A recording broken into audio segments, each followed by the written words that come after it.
Wayanad DCC മുൻ treasurer NM വിജയന്റെ മരുമകൾ പത്മജ ആത്മഹത്യക്ക് ശ്രമിച്ചു. പത്മജയെ സ്വകാര്യ ആശുപത്രിയിൽ പ്രവേശിപ്പിച്ചു.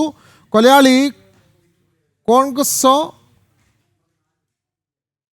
എന്നെഴുതിയ കുറിപ്പും കണ്ടെടുത്തു. ഇക്കഴിഞ്ഞ ഡിസംബറിലാണ് NM വിജയനും മകനും വിഷം കഴിച്ചു മരിച്ചത്. വിവരങ്ങളുമായി PS അർജുൻ ചേരുന്നു. അർജുൻ, കൂടുതൽ വിവരങ്ങൾ. NM വിജയന്റെ ആത്മഹത്യയുമായി ബന്ധപ്പെട്ട കോൺഗ്രസ് വലിയ രീതിയിലുള്ള ഒരു പ്രതിരോധത്തിലേക്ക് പോകുന്ന ഒരു സാഹചര്യം ഉണ്ടായിരുന്നു.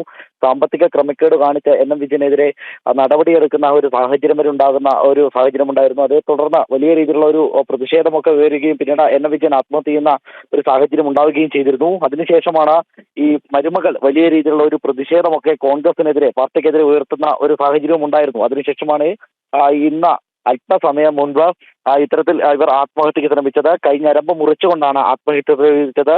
കൊലയാളി കോൺഗ്രസെ നിങ്ങൾക്കിതാ ഒരു ഇര കൂടി എന്ന് പറഞ്ഞുകൊണ്ടാണ് ഇത്തരത്തിലൊരു കുറിപ്പ് കൂടി അവരുടെ കയ്യിൽ നിന്നും കണ്ടെടുത്തിട്ടുണ്ട്. മകനും ഇത്തരത്തിൽ തന്നെയാണ് പ്രതികരിച്ചത്. അതായത് വലിയ മനോവിഷമം ഉണ്ടായിരുന്നു.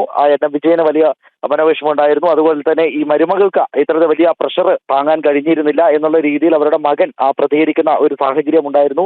എന്തിനാൽ തന്നെ വലിയ രീതിയിലുള്ള ഒരു പ്രതിസന്ധിയിലാണ് ജില്ലയിലെ കോൺഗ്രസ് ഉള്ളത്. പുൽപ്പള്ളിയിലെ തങ്കച്ചനുമായി ബന്ധപ്പെട്ട കേസ്, അതുമായി ബന്ധപ്പെട്ട് കഴിഞ്ഞ ദിവസം ഒരാൾ ആത്മഹത്യ ചെയ്യുന്ന ഒരു സാഹചര്യം ഉണ്ടായിരുന്നു.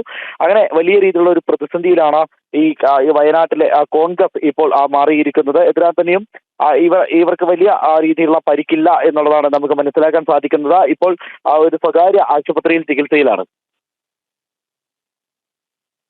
വയനാട്ടിലാണ് DCC മുൻ ട്രഷറർ NM വിജയന്റെ മരുമകൾ പത്മജ ആത്മഹത്യക്ക് ശ്രമിച്ചിട്ടുള്ളത്. പത്മജയെ സ്വകാര്യ ആശുപത്രിയിൽ പ്രവേശിപ്പിച്ചു.